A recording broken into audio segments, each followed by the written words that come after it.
get our team in here. So everyone knows on Thursday I declared a state of emergency in New York City. At the time, I said this situation was going to get more difficult. It is quite clear, thank you, it is quite clear that this crisis is growing intensely. I spent much of the day with our public health team going over a variety of projections, going over information from the experiences of other parts of the world and details of what we've seen here in New York City. I am very, very concerned that we see a rapid spread of this disease, and it is time to take more dramatic measures. And I will tell you that the issue that's been on everyone's mind is our public schools. I was a public school parent for the entire education of my children, pre-K through 12th grade for both of them. I know just how much our parents depend on our public schools. I know right now there are so many parents who do not necessarily have any other place for their children. There are so many parents who depend on our schools for meals for their children. There are so many public servants we depend on, our first responders, transit workers, healthcare workers who need their kids to be in school. So for everyone who is wondering why this has been such a difficult decision, it's because I know the full cost of shutting our schools. I know all of the negative ramifications of this decision, and it's very painful. It's going to be very difficult for a lot of families. And so this is a decision that I have taken with no joy whatsoever, with a lot of pain, honestly, because it's something I could not in a million years have imagined having to do. But we are dealing with a challenge and a crisis that we have never seen in our lifetimes, and it has only just begun. So I regret to have to announce that as of tomorrow, our public schools will be closed. In other words, to all parents who are hearing this now, there is no school tomorrow, and we will be suspending our public schools until after the spring vacation. And I'm going to say this very precisely. We will make a first attempt to restart our schools on Monday, April 20th. But I have to be honest that we're dealing with a lot of unknowns and a lot of challenges. And we understand how difficult it will be to achieve that goal. But just so everyone has something to organize their thinking around, our first attempt to reopen the public schools will be on Monday, April 20th. I have been very honest about the fact that there is a real possibility that by closing our schools now, we may not have the opportunity to reopen them in this full school year. So we may actually have to go out for the whole school year, which is just extraordinarily painful for our kids, for our parents, for our educators, for so many people. And the notion of a school year being disrupted in this fashion, I have no words for how horrible it is, but it has become necessary. You're going to hear from the Chancellor in a moment, and we're going to talk about the things we're going to do immediately to compensate for the loss of our public schools.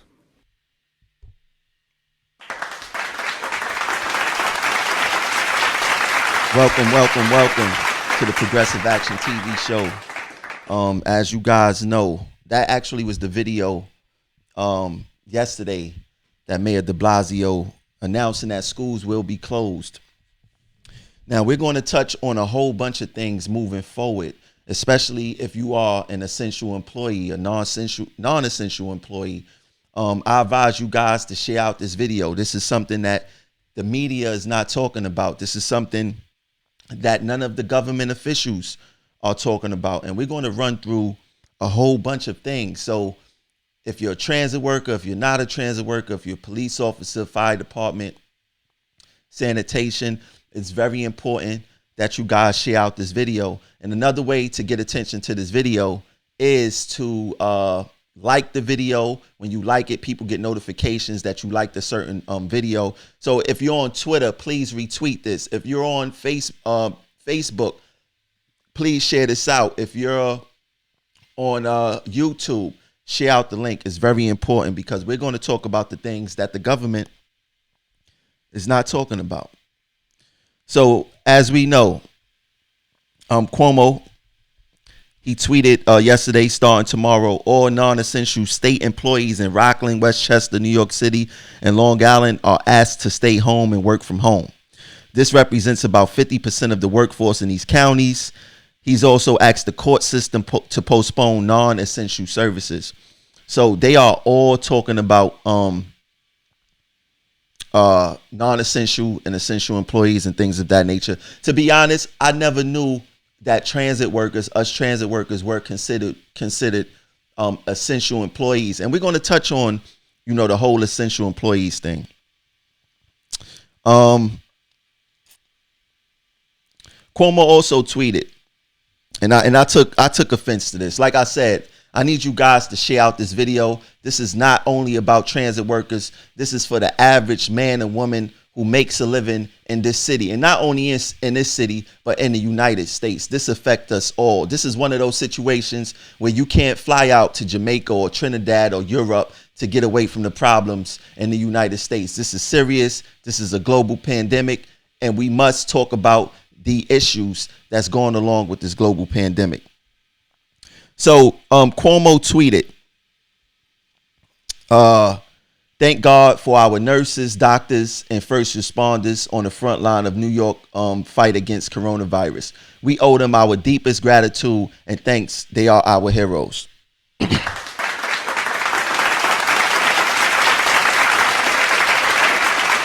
I'm not mad at that. But for him to exclude transit workers is a slap in our faces, because these first responders, these nurses, these doctors, the police officers, FDNY, they will not be getting to their work locations if it wasn't for transit workers. Us transit workers play a vital role in this city. And every time something goes on, whether it's 9/11, whether it's Sandy, we are always overlooked. I'm here to let you guys know today, no further will we be overlooked. We will praise ourselves, and we will stand up and continue to do the right thing, continue to come to work, and continue to provide this service for New York City. Now, Cuomo, I'm going through some tweets because a lot of people not following on Twitter, but there's a lot of important information on Twitter. Cuomo put out a tweet today talking about keep your distance. Social distancing will help New York flatten the curve. Stay home and cancel non-essential appointments and travel, even if you feel well. People with no symptoms can still spread coronavirus. Now, even though he says that, keep your distance, he keeps the subways running at full throttle. You can't keep your distance inside a crew room, inside a bus depot. If I don't know if you with your track gang, you can't really keep your distance. So there's a lot of hypocrisies here. And a transit worker has been confirmed to have the coronavirus. So we must be careful. Now, this is where things get interesting at. The CDC urged last night halting gatherings of 50 or more people. That's very important because the state, Cuomo, had mentioned gatherings of 500 people. The CDC said, hold up. Anything greater than 50 or more people must come to a halt. So there's things that will not be happening. No after school. No, probably no gym. I don't know. I will call my gym after this.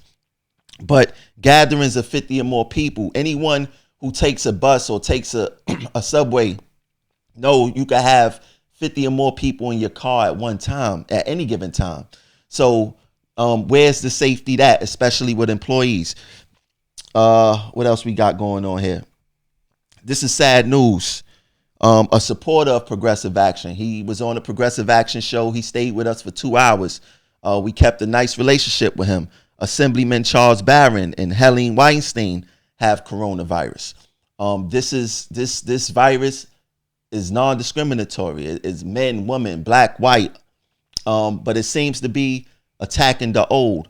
I don't got this up here, but the transit, this is interesting. The transit chief, NYPD transit chief, he has been confirmed to have the coronavirus. Well wishes to everyone who have the coronavirus. This thing that's going on is very, very, very, very serious. Another mandate that came into play is that New York City, Los Angeles, Washington State, they close bars, limit restaurants to takeout and delivery. If you want food, you will only be able to get takeout. This is bad for the restaurant business because service will not be getting tips. Restaurants will not be getting that much money. Delivery, I don't know their delivery processes. So if you're looking to get food outside of your home in New York City, please understand that there will be no dine-in, only takeout. That's very important in combating this coronavirus. Now, the government officials, as we know, this whole coronavirus thing came out of nowhere. I don't know how it came. I done heard from animals. I done heard from someone made it. This corona apocalypse is real. They call it a novel virus, which means that it's new. So they don't have no vaccine for it yet. And to implement a vaccine, it takes time. You have to test it out. You have to make sure it works. You got to make sure it's not killing anyone. There's a lot of things going on. But the government official says corona vaccine trial starts Monday, which is today. Now, what it says is, let me put the next screenshot on the screen so you guys can read along with me. It says the National Institute of Health is funding the trial, which is taking place at the Kaiser Permanente Washington Health Research Institute in Seattle. The official who disclosed plans for the first participant spoke on condition of anonymity because the move has not been publicly announced. Public health officials say it would take a year to 18 months to fully validate any potential vaccine. So we looking at the minimum 12 to 18 months before they can approve a vaccine. So we have to find a way to weather this storm and how to keep good hygiene, to how to avoid being sick and getting infected for a year. That's a long time. You know, during that time, people got allergies, people got the common cold, things happen during these times. And it's very important that we keep our hygiene safe. Now, as far as us transit workers are concerned, there's a lot of concerns going on with us. You know, first of all, we have direct contact with the public, the essential employees. We don't have PPE. Our job is not giving us personal protection equipment. They're not giving us rubber gloves. They're not giving us mask. They're not giving us hand sanitizer to take on the road with us, little bottles. They're not giving us anything. And to you bus operators in particular, what do you do in a situation like this? Wheelchair, come on board your bus. You got to make sure they snapped in right. You come in contact with their wheelchair. You don't know how sanitary their wheelchair is. You don't know who handled their wheelchair prior to that.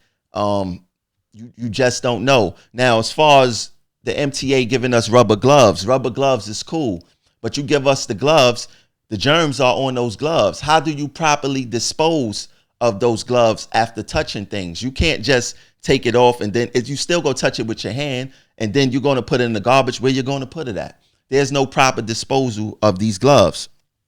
That's something to think about if you're on a bus. Now,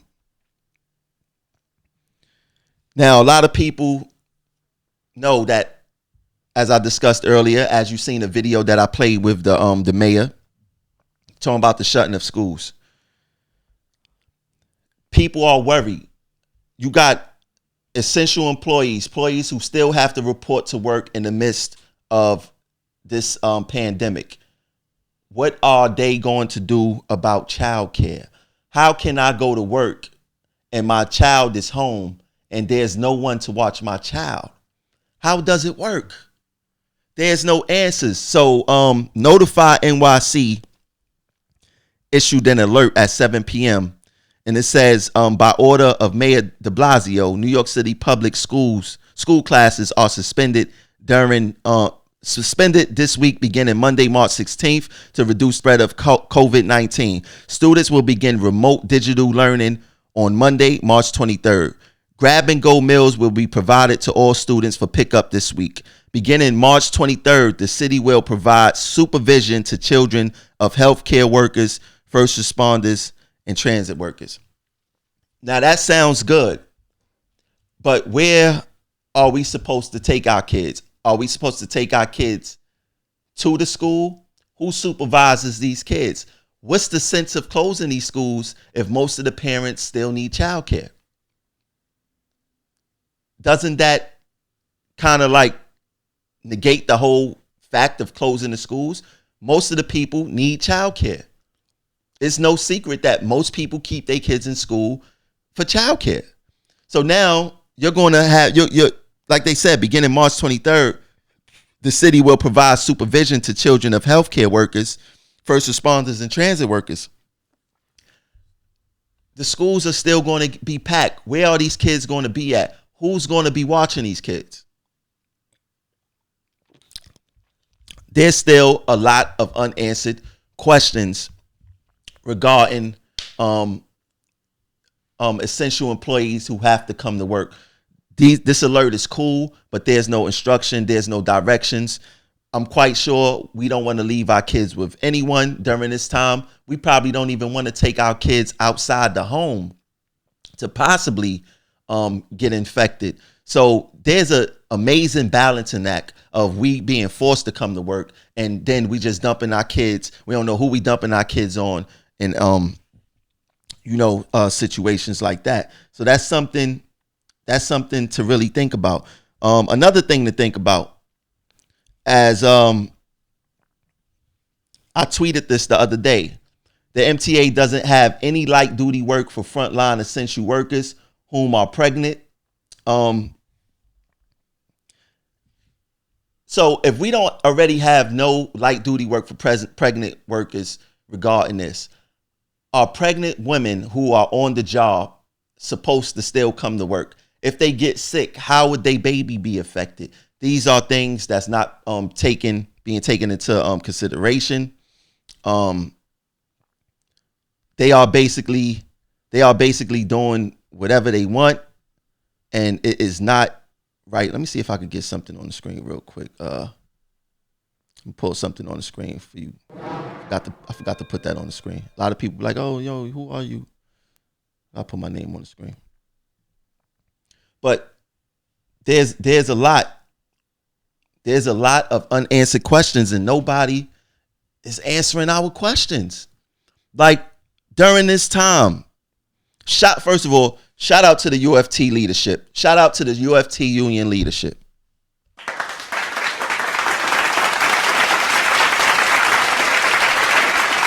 The UFT union leadership threatened to walk out of their job. They are also covered by the Taylor law, but they aren't afraid. They threatened to walk out of their job.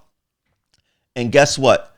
The mayor canceled school. Shout out to the UFT leadership. They have stood up. But where are the transit workers union leadership? If you go on the union website, TWU, local100.org, you will see no definitive information.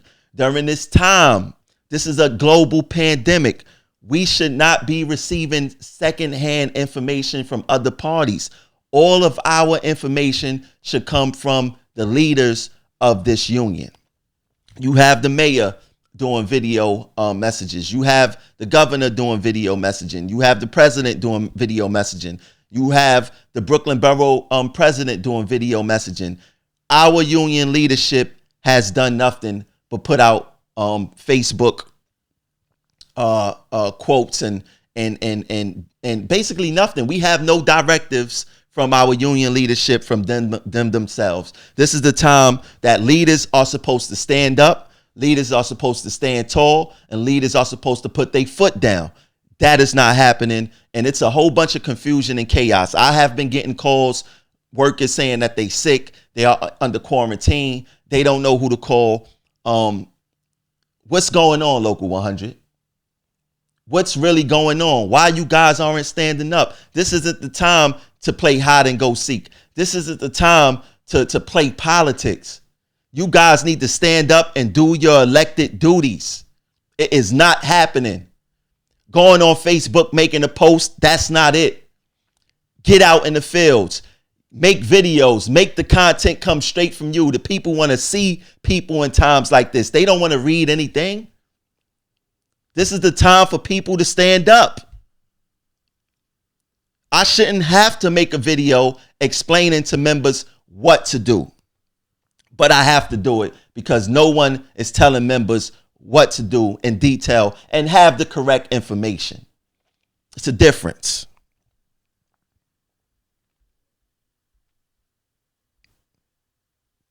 Now, as far as the coronavirus is concerned, and we must all take this into consideration.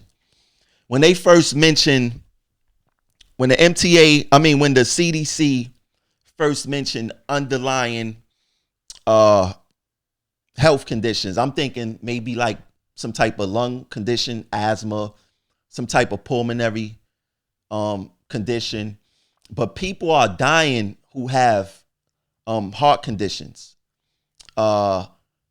diabetes. In my eyes, any underlying condition could mean anything. It could mean probably kidney disease. It could mean sleep apnea. Any underlying condition could bring death to you if you contract the coronavirus. And it seemed like it's attacking or it has killed people who are 50 and over. So the people who are 50 and over, you have to be careful. I would say don't come to work. Your health is your wealth. Transit workers, we have a diverse workforce. People come into this job in their 50s. We have to work 25, 55. So you see the ladder of the people who are at our jobs, all the seniors who are at our jobs are over 50 years old, over 55 years old. Hardly nobody retire when they get 55. So you guys in particular have to be careful because most of the people in transit, after working here for so many years, after working here in so many harsh conditions, the steel dust, it breaks us down over the years. We get sick more. We get all these ailments. We get all these conditions. We suffer from high blood pressure. We suffer from heart disease due to bad diets and all this stuff. Now it will catch up to us. So you guys in particular must be careful. Must be careful. We are not fortunate to have 20 and out and retire in our 40s. We have to work into our 50s and 60s to see a decent pension to survive in this state after we finish with work here. So you guys must be very vigilant and important. Must be very vigilant. My fault. Vigilant. I forget about that. But I need you guys to do me a favor. If you just joining the live, please share this live on your if you're watching on Facebook, take a second to share it out. Share it in the group, whatever groups you in. Share it in your personal page in particular. If you're on Twitter watching us right now, retweet this video. People must see this. This is not only about transit workers. This is about not only New York City. This is about the whole entire United States. This is about the world. Like I said earlier, you can't say, oh, this problem is in the United States. I'm going to go off to Mexico, or I'm going to go off to Europe, or I'm going to go to South America. You cannot go anywhere. This is a global pandemic. You can't escape. The only way to escape and fight this is through knowledgeable information and being aware of what's really going on. We have to talk about the things that the government, that these politicians, no one else is talking about because they really don't care. A lot of us essential employees, we are either a badge number or a pass number. Nothing more than that. Nothing more than that. We are either a badge number or a pass number. I don't care if you police. I don't care if you sanitation. I don't care if you FDNY. I do not care. You're either a badge number, a pass number, or a social security number. You're just a number to them. That's it. They do not care. And nobody is talking about our issues. Now I put out, before I move on, 2 diabetics have died because of the coronavirus. Now, it's no secret. You could check with the American Diabetes Association. I believe blacks are second to Indians who have diabetes. So it's more likely to affect us, this coronavirus, and death. So it's very important that we stay focused and get our health together. I just wanted to say that. Now, I think yesterday or the day before yesterday, I believe yesterday, I put out a letter to transit workers. And I need us transit workers, and not only us transit workers, but all essential employees of New York City, New York State, around the country, around the world. I need you guys to pay attention to what's going on. And if you work in McDonald's, if you work in a supermarket, in my eyes, you are an essential employee, because if you guys don't come to work, guess what? We can't buy that loaf of bread. We can't buy that gallon of water. We can't buy that some fruit, you know? So you guys are essential employees too. Do not think or let the government water you guys down. You guys are very important, just like everyone else. Now, I'm going to read this letter that I wrote, an open letter to us transit workers, because we're not going to forget what happened during this time in crises in this world. We must remember next contract what the governor has done to us by having no mercy for our health, our family's health, and our well-being, all in the name of service, keeping this MTA service moving. During this coronavirus outbreak, Cuomo has ordered us to come to work while telling others to stay home. MTA Chairman Pat Foy mentioned that we have to keep service going because we have to take the NYPD, FDNY, teachers, nurses, sanitation, all of them to work. Coincidentally, all those titles make more money than us, have better work conditions, and better health care than us. Cuomo and Foy both exhibited the power of us transit workers. For some reason, our labor leaders have yet to exercise our power to show them why we deserve way more than what we settled for this last contract. Look what we had to deal with. Look what we have to deal with now for only 9.5% raise over the next 4 years. Don't forget, our emergency room copays will go up to $100 on May 16th, 2020, in the midst of this uncontrollable virus. This is why it's important for our Local 100 leadership to go for the gusto every contract and not settle for peanuts like they did the last 10 years. Without transit workers, this city would not move, and now we are seeing it. Everyone stay safe and do what's best for you and your family.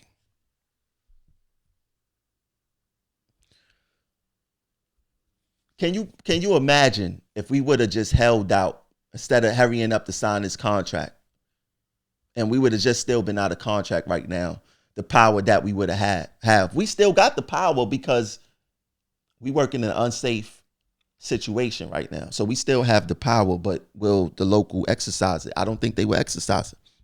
But it's very important to understand that our $100 copay will go up May 16th, 2020. We will still be in that crisis by then, which means that more than likely when we're sick, we're not going to go to a city MD like the union has suggested that we do if we're sick. If we're sick, we're going to go to the emergency room. And more than likely, we will not be admitted to that emergency room because they would just send us home and tell us to get over it unless you're in grave condition. So you're going to be paying that $100 copay for emergency room visits. And I think that they need to do something to cancel that. Now, the governor Cuomo has mentioned that he said something important that I didn't know. He said that his government do not bill, which means that he don't have specific people to build hospitals, to build whatever infrastructure, whatever the case is. I never knew that. he said that they contract all of their work out. So another company comes in. I don't know if they could be foreign, domestic, but the government itself don't have people who build hospitals, don't have employees who build hospitals, so they contract out the work. So they contract out this work. They probably get the supplies for this this work from overseas and things like that, but they do not build hospitals. He said the federal government builds things like that, so it makes sense. But we had a lot of poor leadership these past couple of years, and not couple of years, I mean decades. Let me Google something real quick.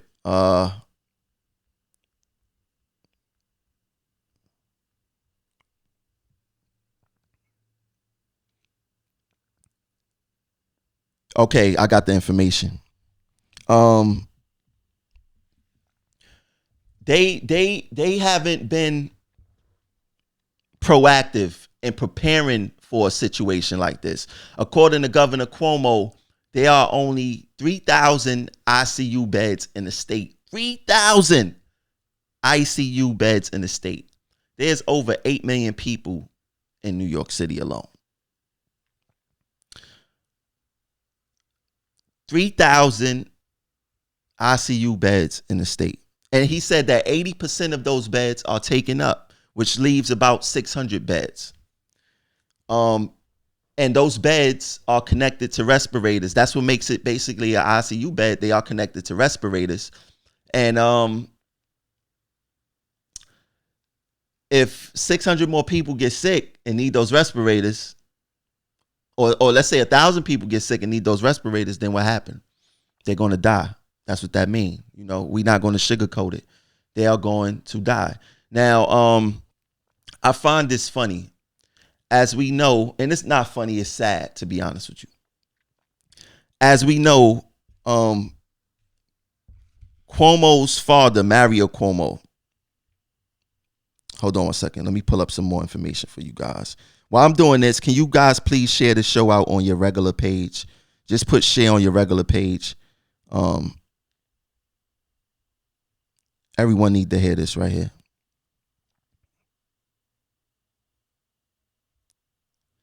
Let me pull up this information real quick. Don't say. Okay. All right. Andrew Cuomo's father was the 52nd governor of New York. He served from January 1st, 1983 to December 31st, 1994. Now, like I said, fast forward to today. I'm gonna connect some dots for you guys. Fast forward to today. We don't have enough ICU beds when people get sick. Which means that what were the other governors doing beforehand? And I'm not gonna only blame this on Mario Cuomo, but he's gonna take the blunt of this hit for obvious reasons. One of Mario Cuomo's hidden legacies is that he built 30 jails in New York State.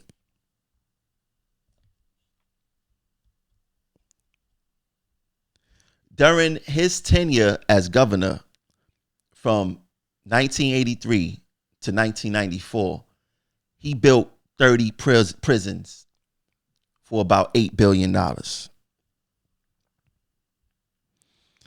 And during that time, if you pay attention to that time, 1983, it's the Reagan era.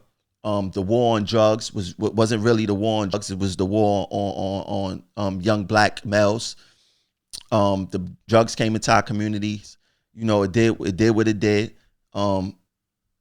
Young blacks was sent to jail. New Jim Crow, basically. So he built 30 jails, $8 billion.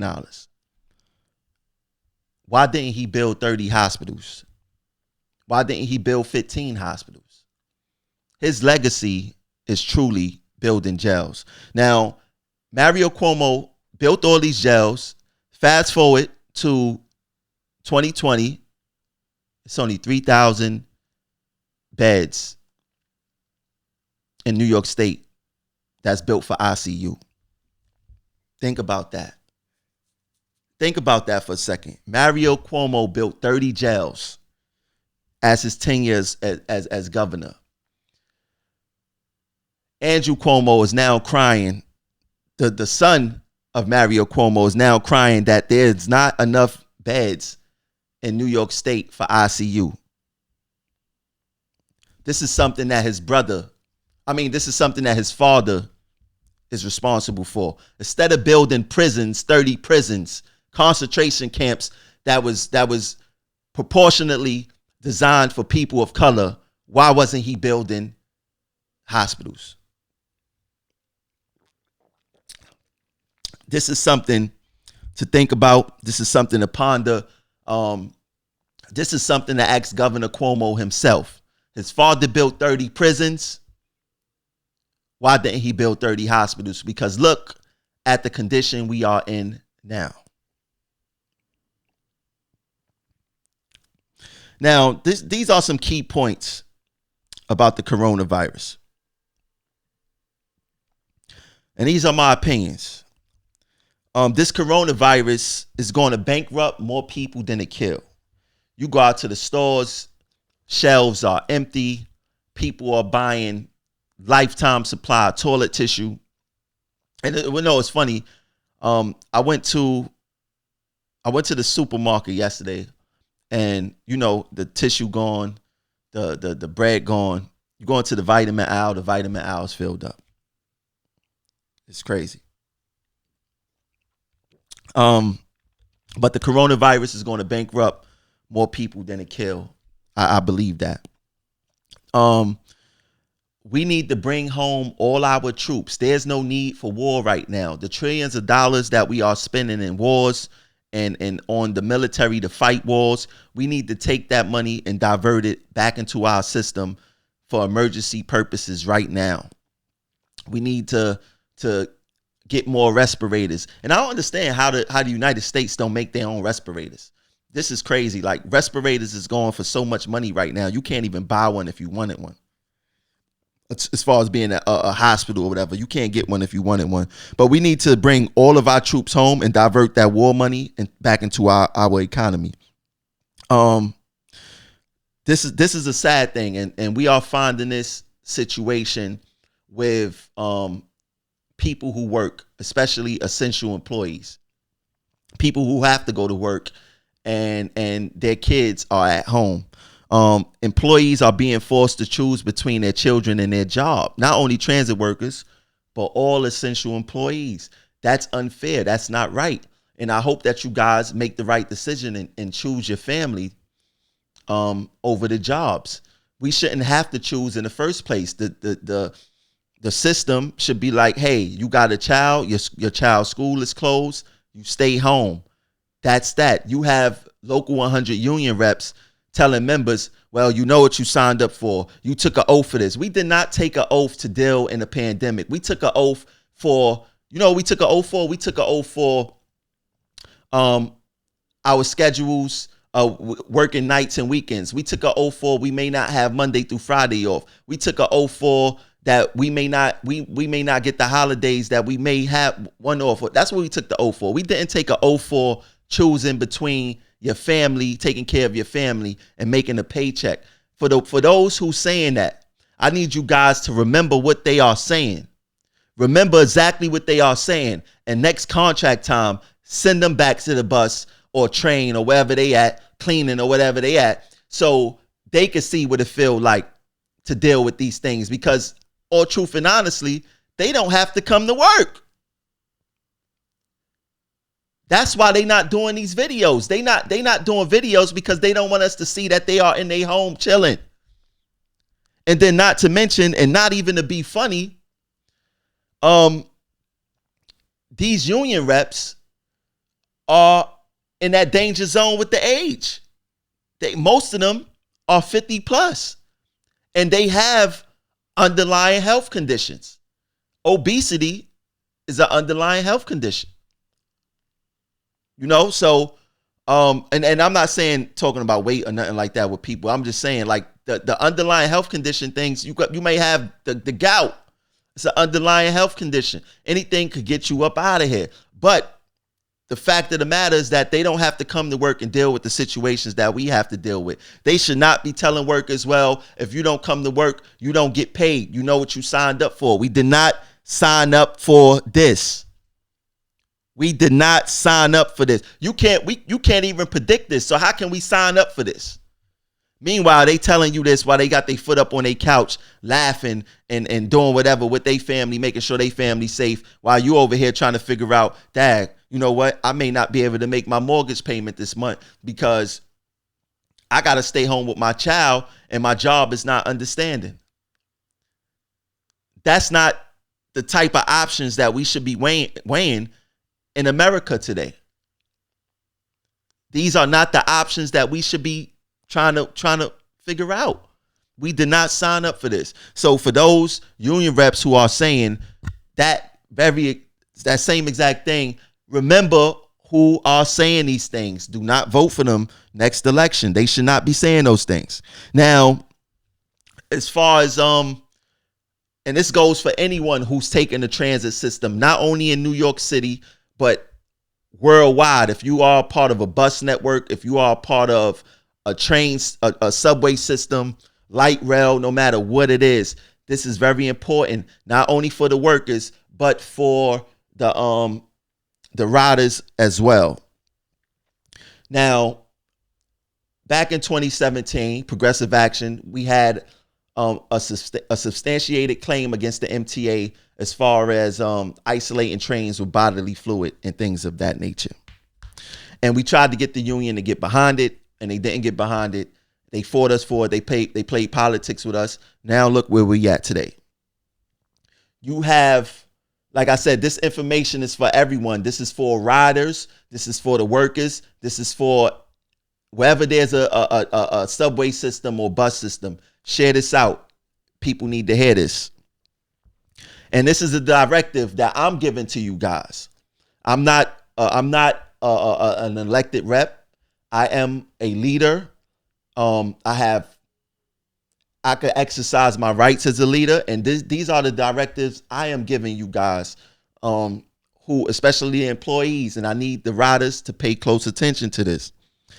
Absolutely, positively, under no circumstance, train operators, bus operators, conductors, you are not to isolate train cars or buses with bodily fluid in it.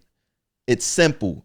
You do not have the proper PPE, personal protection equipment, to deal with it. You do not. You come in contact with it, you are in trouble, because you can't run somewhere quick, fast to go wash your hands. This stuff is airborne in some form or fashion. Somebody throw up, there's no telling how long this stuff may be suspended in the air.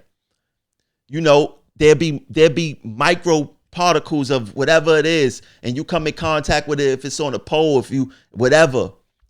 You are not to isolate any train cars or buses. If bus operators, if someone throw up on your bus, you evacuate that bus and you get off your bus and you call your console and say, someone threw up on my bus. I do not feel safe. This is serious. This coronavirus is serious. You are not to isolate any trains or buses or work with throw up inside your bus and wait for the end. You do not do that. Have a supervisor come get that bus. You are not to do that. All employees, like I said, not only New York City, worldwide, you are not to investigate. And I'm mainly talking about, of course, MTA workers, of course.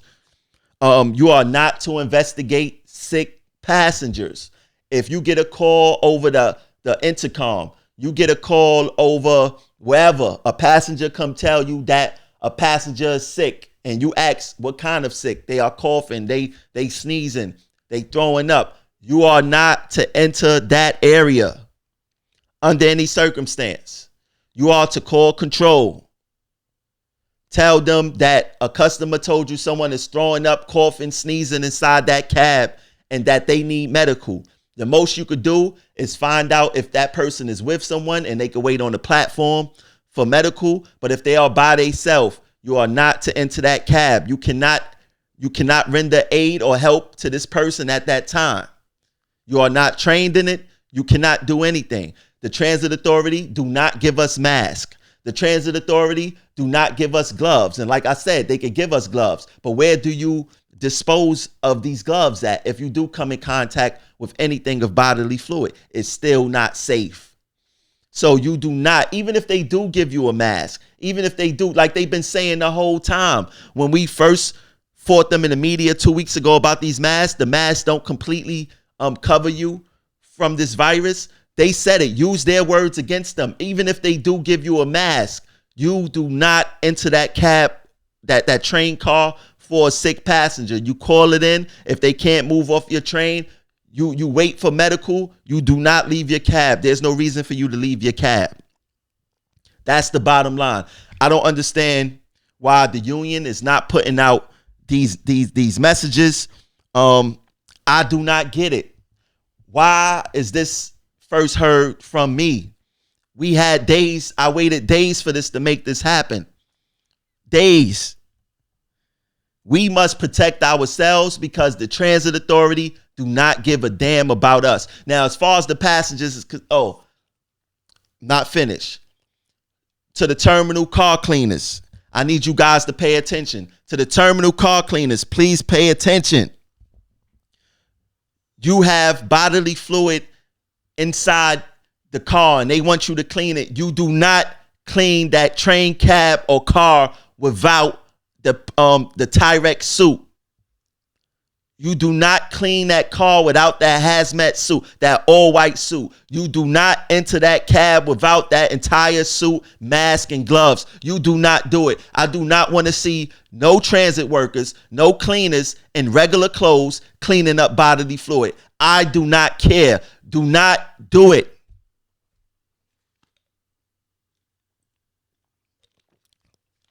Enough is enough. To all the station agents. And this goes not only for terminal car cleaners, this goes for cleaners in this whole entire system. You do not clean bodily fluid up without the proper PPE. If it takes you an hour to locate a suit, to put on a suit, you do that. I do not care. You do the right thing. Take care of yourself because these people do not care for you.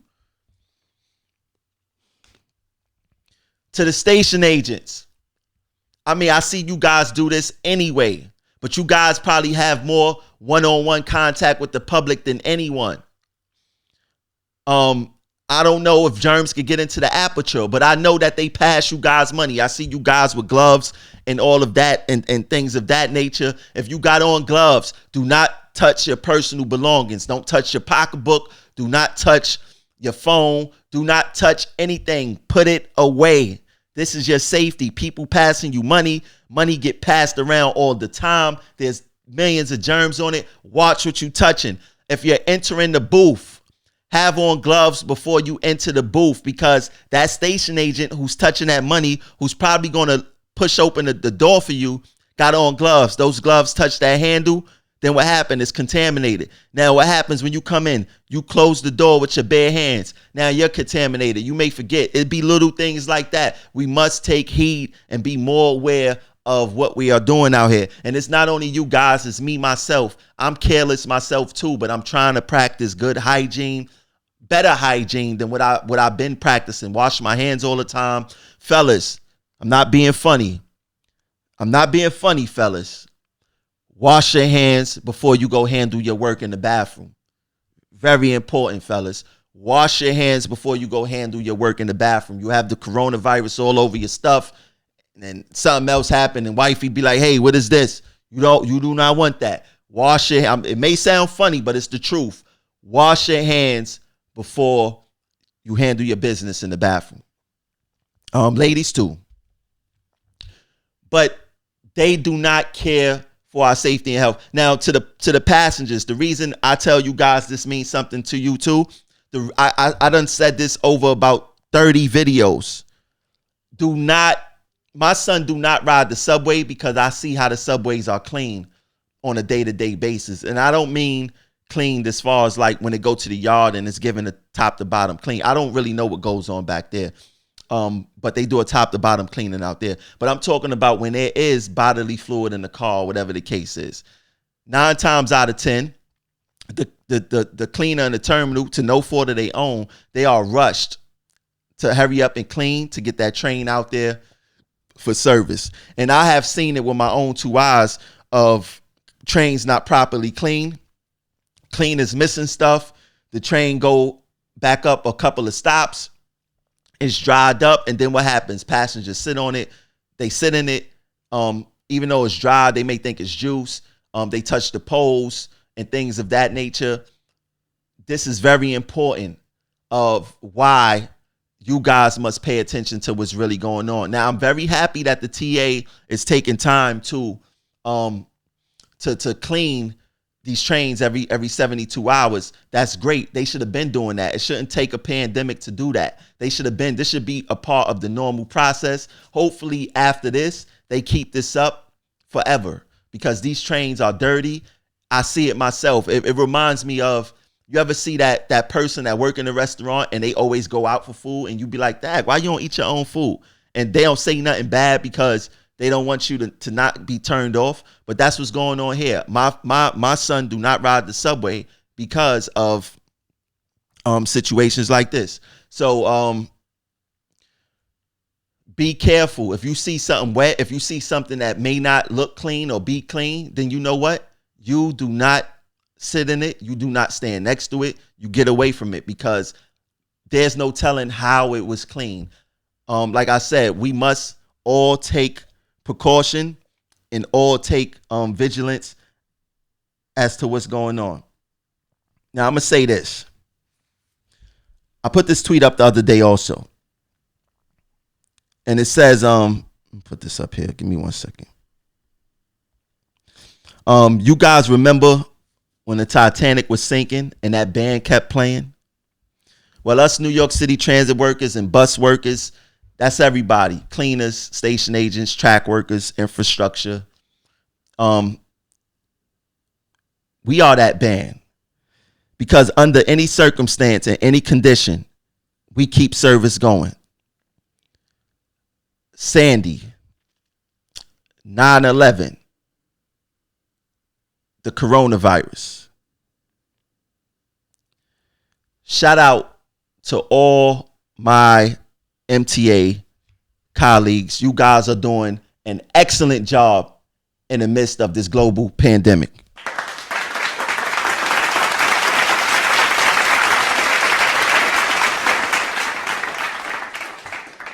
Now, take a quick second. If you guys want to donate to our platform, don't forget the Cash App is Progressive Action 100. The PayPal is paypal.me/Progressive Action. If you want to donate to the platform, keep the platform afloat. It's not mandatory, but we appreciate all donations. It's important that you guys follow our Twitter. Can I put the Twitter on the screen for you guys? Why not? We got good technology over here. Put the Twitter on the screen for you guys. Follow us on Twitter. As you see, it says Progressive Act on Twitter. So follow our Twitter. We also have Instagram. You can follow our Instagram. It's at Progressive Action. And we release more information on Twitter now than anywhere. So the best place to get us and to get fast information, real moving, reliable information is Twitter. For those who don't know, my name is Tramel Thompson. I'm the founder of Progressive Action. We will continue to release more information. Don't forget to support the platform. Support our Twitter, our Instagram, and our YouTube too. Can't forget YouTube. Please Hold on one second. Hold on. Let me see what's going on here. Hold on. Check us out on YouTube. Please subscribe to our YouTube. We release great TV information on there also. Sometimes we go straight to YouTube and don't even come to Facebook or Twitter. YouTube, go to YouTube and subscribe to Progressive Action. It's very important. Please go to YouTube, subscribe to Progressive Action, like all the videos, share it with your friends. Please subscribe to our YouTube. Very important. You guys don't understand how important YouTube is, man. Very important. But once again, I need you guys to stay vigilant. I need you guys to share this video out. We need to start talking about the day-to-day things of how employees are being impacted by this coronavirus, especially the employees of New York City who have to come to work under any circumstance. It's very important. Thanks for tuning in to the Progressive Action TV show. I'll catch you guys later. Peace.